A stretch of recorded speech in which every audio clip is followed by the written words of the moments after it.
Ciao a tutti e bentornati in un nuovo video dedicato all'Oculus. Ci sto prendendo gusto, ragazzi, queste sono le mie mani. Ma prima di iniziare vi invito a iscrivervi al canale, lasciare un like se il video vi piace e cliccare sulla campanellina per restare sempre aggiornati su tutte le novità.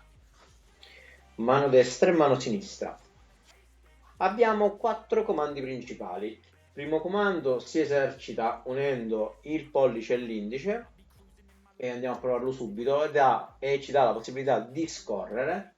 Come vedete, quando io avvicino l'indice al pollice si crea questa specie di puntino sul menu o sugli eventuali oggetti. Se io unisco pollice e indice ho la possibilità di fare scorrere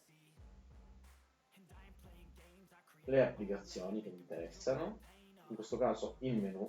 Se invece io voglio cliccare su una di queste applicazioni, quindi il classico doppio clic che si utilizzerebbe con il mouse, mi basterà semplicemente, per esempio, cosa scegliamo, facciamo partire per esempio YouTube, faccio sì che il cerchietto si trovi sull'icona che mi interessa e poi, come vedete, basta che do un clic, unisco velocemente l'indice e il pollice con un semplice clic. Vedete?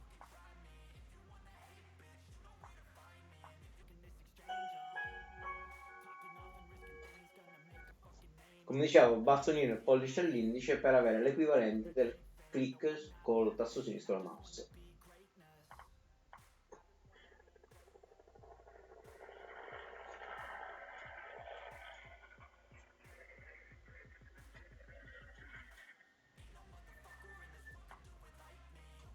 Terza possibilità di comandi che si possono ottenere semplicemente con le mani: mano destra con il palmo rivolto verso il vostro viso, unite pollice e indice e apparirà questo piccolo menu.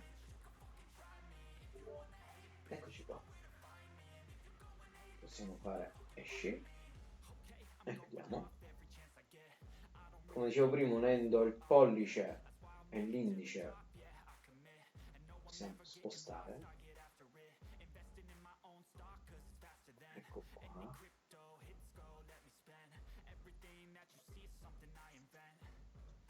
La mano destra verso il proprio viso e unendo pollice e indice finché apparirà questo piccolo menu che ci permette di disattivare il microfono, centrare di nuovo la vista, registrare un video, i comandi vocali che al momento non sono attivi in tutto e tornare al menu col pulsante Oculus, far apparire il piccolo menu questo qui in basso.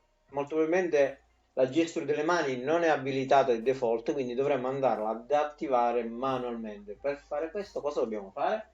Semplice, andiamo sul menu, clicchiamo su setting, andiamo a cliccare su mani e controller e attiviamo, ok, vediamo qua, vedete mani e controller, selezioniamo mani e andiamo ad attivare il tracking delle mani.